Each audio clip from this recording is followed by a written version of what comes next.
Grafů a zařízení. Odsuzujeme tě k trestu smrti vo věšení. Jásot, smích, křik a cinkot sklenic nech je tvům písni pohřební.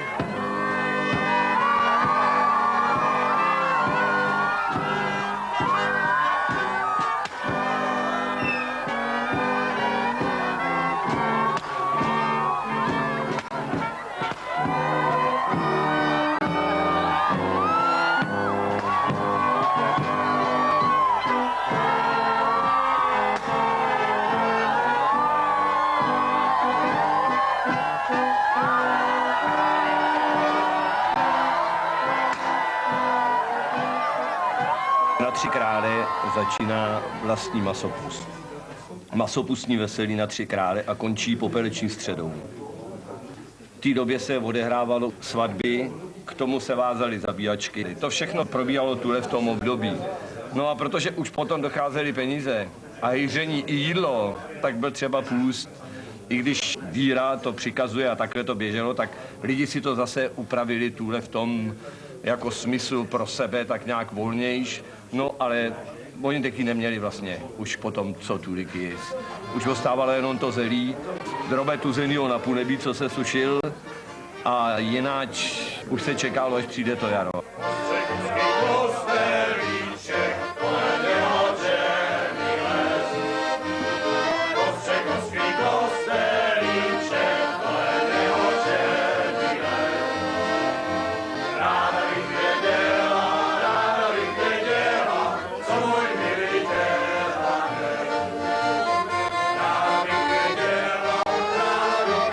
Masopust má takový pozitivní dopad na veškeré společenstvo, který postřekuje, protože za ten rok, ono je to dneska různorodý. Všichni jedí za prací, protože v Postřekově tady moc aktivit není. O tom masopustu v podstatě už každý s ním počítá, každý si veme svý volno, každý si veme dovolenou. Studenti samozřejmě požádají doktory o omluvenky, že jsou tu navíc samozřejmě. A všichni se v podstatě schází, ač jako je nikdo nikam nehoní, tak se sejdou v hospodě, popovídají si, zaspívají si spolu.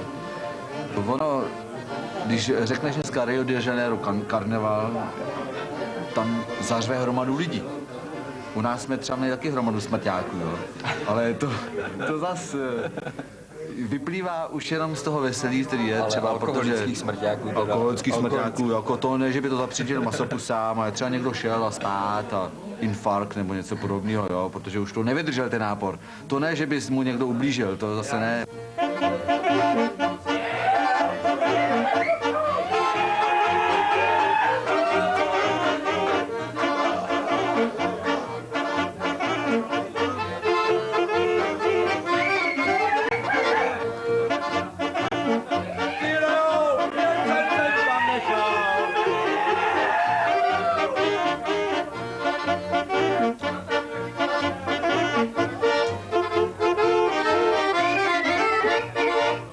Potřebuju ty balonky. Teta, co pan se dává nejdřív?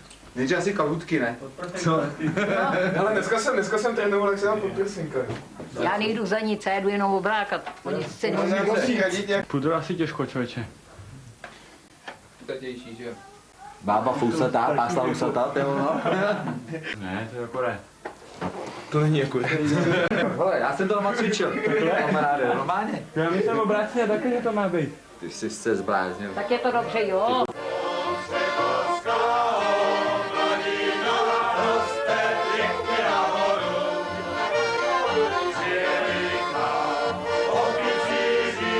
Ale teta, odstává to.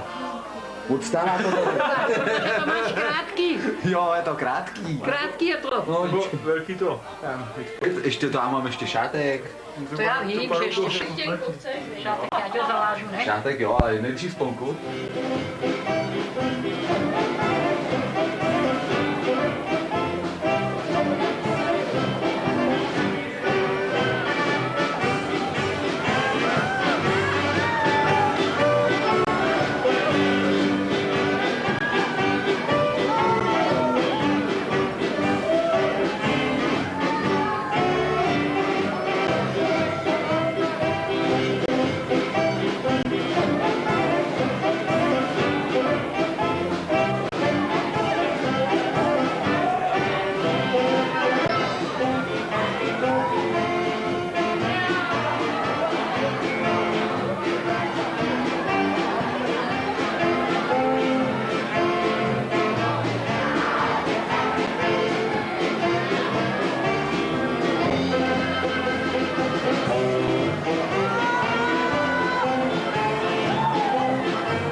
nechodím, je, hraná jsem žil 18 let, to už předtím se nechodila.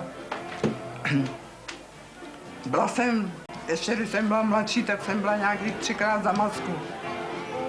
Žádný mě nikdyž nepoznal. To bylo pivo za korunu 70, napřed bylo za korunu 20. Za korunu 70 to jsme se naběhali. Malá stampedle byla korunu 60. Malá stampedle rumu. Dneska za to dají peněz.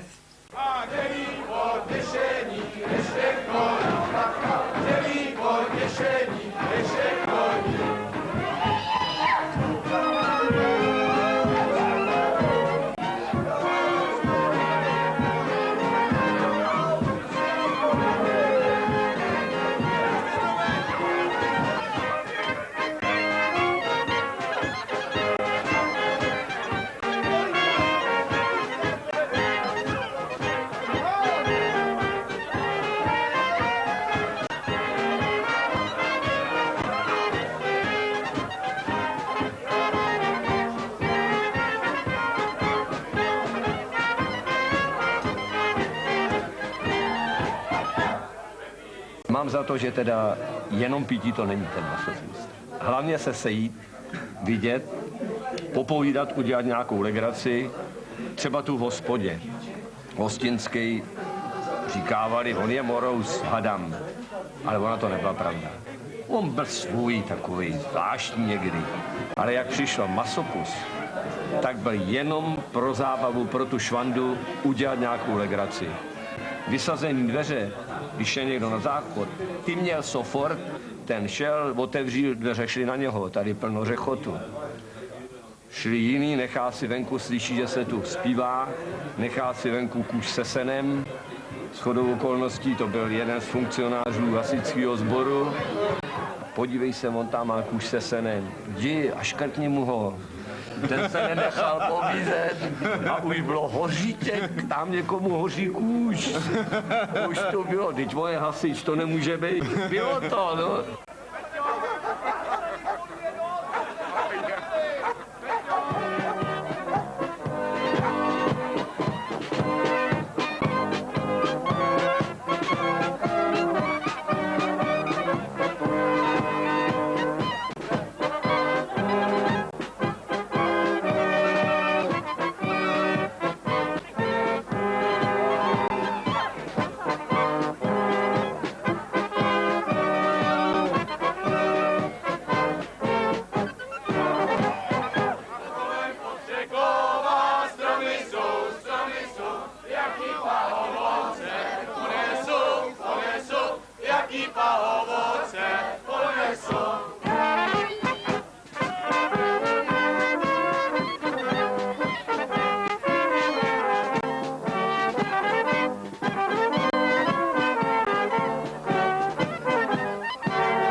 Pepíčku, budeš voják, už na tě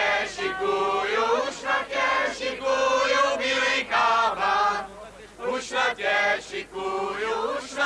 šikuju, bílý káva.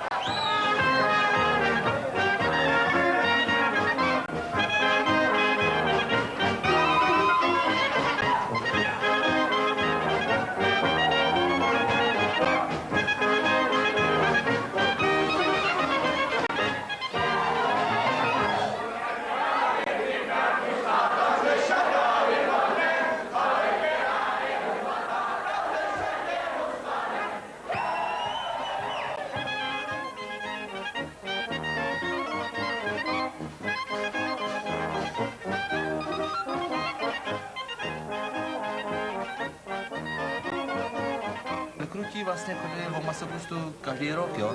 To byla lekrutská záležitost. Takže náš dědek třeba vypráví, jako táta mý ženy, chodila parta, to byli zpěváci sami, a mezi nimi byl taky Zemánek, Sokol se jmenoval, a chodili pondělí po klepáčích, pochopitelně, že se chtěl polívka, takže se mu šla ukrást někde slepice, slepic bylo tu povsi dost, a Sokol povídá: chlapci, jsem Sokol, dravý pták, vzal slepici a ukousí hlavu.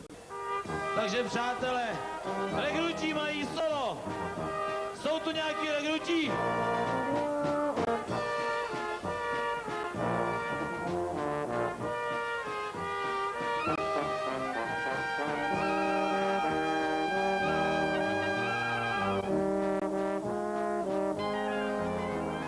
Potom jsme vlastně zůstali v tom hotelu až do rána, seděli jsme venku. Tak zastavovali jsme lidi, dávali jsme jim napít a takhle. No a potom jsme vyrazili po místních holkách.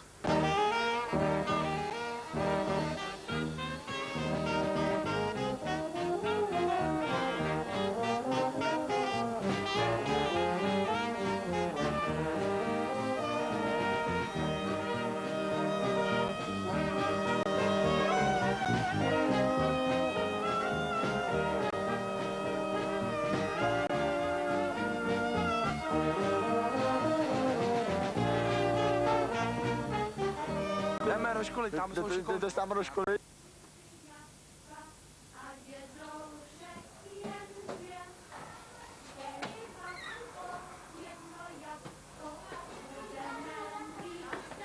No, už je to jasný, už je to dobrý. Už je to dobrý, už je mezi náma. Za chvíli nás musí se mnou. Tady se. Sám se mnou. Tady to je. Tady kafe tady. Ne, pojď tak si nás pěkně prozkouším. Tak, pojď tu se mnou vedle počítelky. Ne.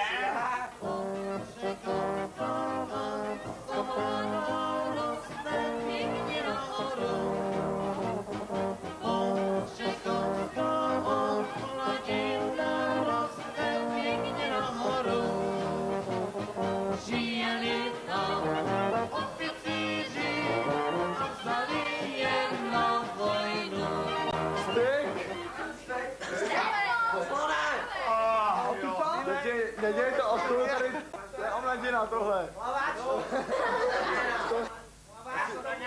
To si můžete sednout. Kouřeličko, teta moje. Hele, poslouchej mi, Jičko. Teta má. Paní učitelka Lenka, prej učí tu hudební výchovu, tak si budeme zaspívat s dětma a končíme. No, jste pro? Jsem pro. Jsem pro.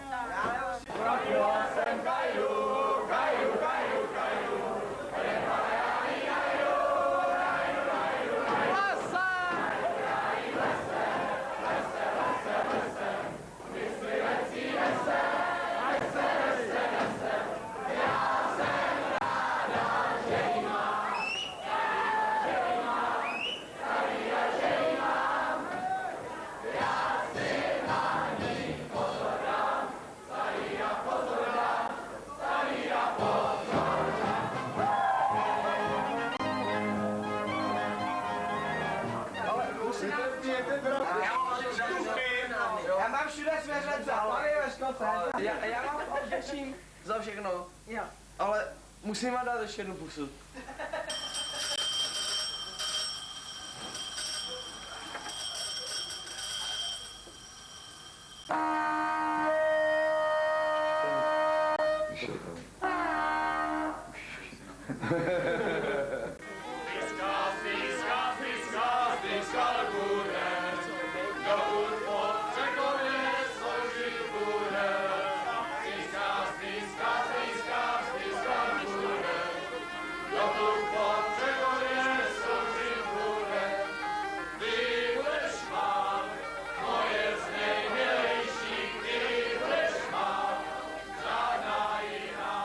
To je kanduš na sukně a bluza nebo šaty, tomu říkáme pansky. No ty starý ženský ty to na vše vůbec nenosí, jako naše máma to vůbec.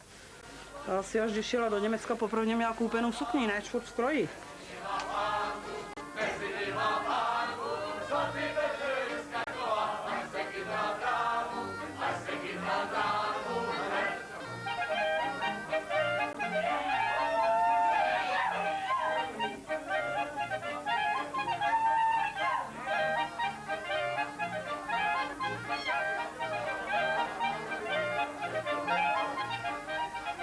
Ten masopust, to už je prostě taková stará tradice, to už se o tom mluvilo už dávno, ještě kdy já jsem byl jako malý, jako kluk a všechno, tak už se mluvilo o masopustu, když jsme nevěděli tak nějak co vlastně to ten masopust. A bylo to vidět, že to byl prostě nějaký chlapík, že jsem vždycky přišel, no a prostě to byl během toho ty masopustní doby, on se to třeba flákal celý rok, ale od té masopustní době vždycky to prostě bylo, že jako přišel teda si na svý, no, chodil po těch hospodách za chlapcema, ne, no a chodil taky za děvčatama a k muzikám a tak se to tak flákalo, že nebylo to teda s ním nic dobrýho, on to byl dost velký ochlasta, takový vyvrhel, potom s chlapcema některýma kamarádil, to byl dobrý, potom se napít se uměl dost, no, s chlapcema karty hrát taky uměl, no tak, no a potom s těma ženskýma to taky uměl, no tak oni si ho jako vždycky dost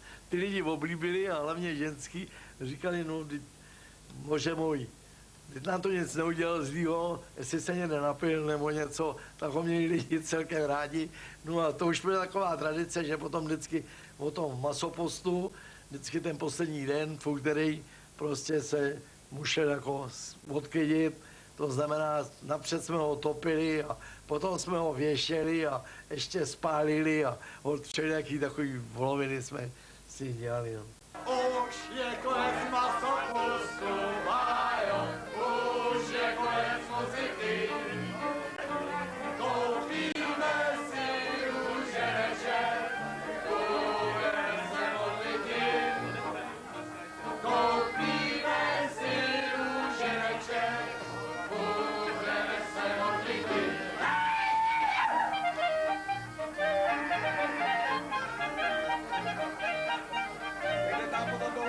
Ono, o masopustu má každý v podstatě svý solo. Mají je mladí, chlapci s děvčatama, mají kytickou muziku. V pondělí mají solo báby. To jsou ty děvčata, na který se nedostává času, když my sedíme v hospodě. Tak ty mají solo v pondělí.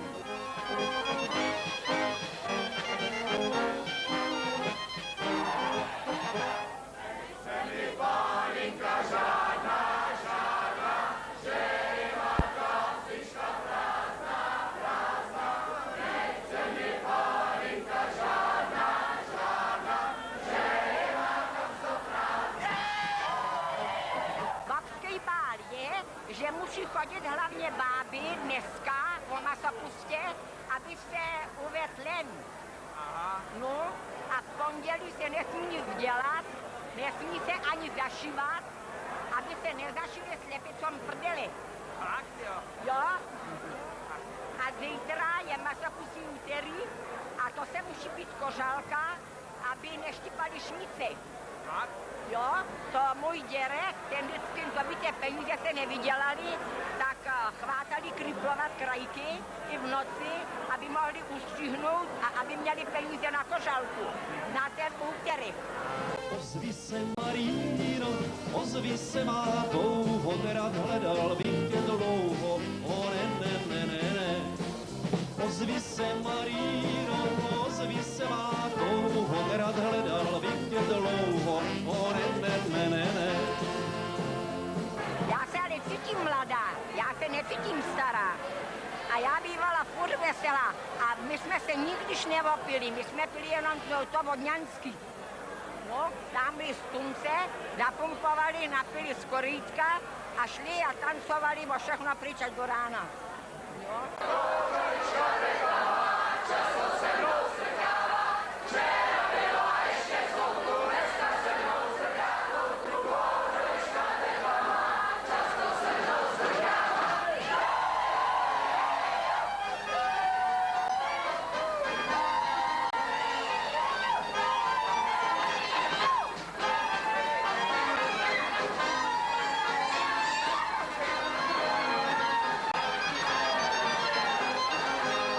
Ty se mi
přece chodilo jenom tuhle do Milé Márínku a potom horejšáci si stěžovali, že tam nahoře z masopustu nic nemají ty lidi, ne? No tak jsme potom museli chodit i horejškem. Tenkrát já si pamatuju, jako dneska to jsem jel v kočáru s tou tetu Nováku, dceru, jestli si to víte, baron, parapletem. Čo jsme přišli do horejška, tam byly bytušku, kde ostávala manželčino máma. Ne? Ičko ta se díval na průvod a Ičko zjistil, že jsem tam taky a Ičko tam povídá spráskla ruce, Maria Pano, co jeden blázen nadělá blázen.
Řeknu něco do české televize.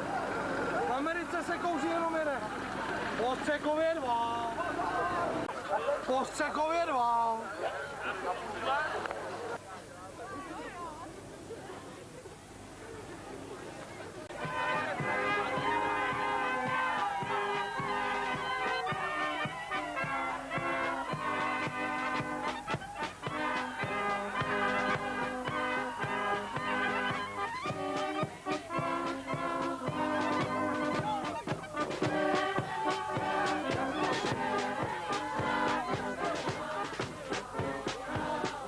Blížíme se k závěru, abychom odsoudili našeho masopusta, který nám toho nadělal zase dost.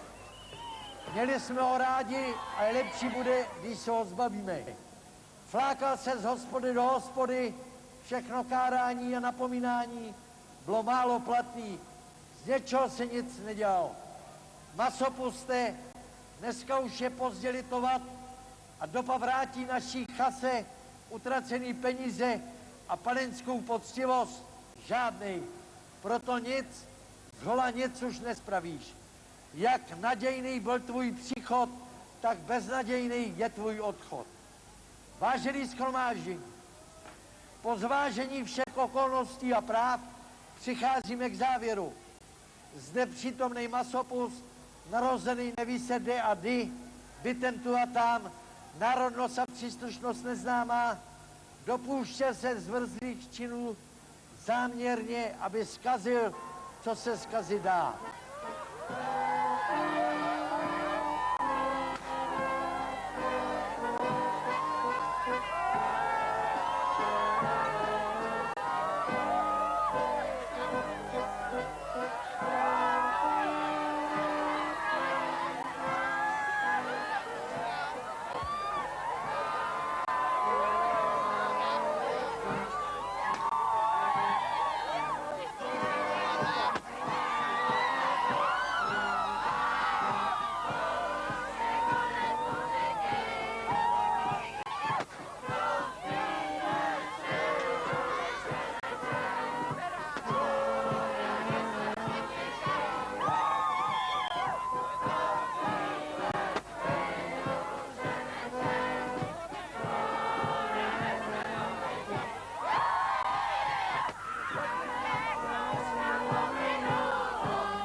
Představte si, když dneska děvčata berou prášky, ale když chodili dětky s chlapcema, tak se říká, co Masopust dokáže, to Martin dokáže.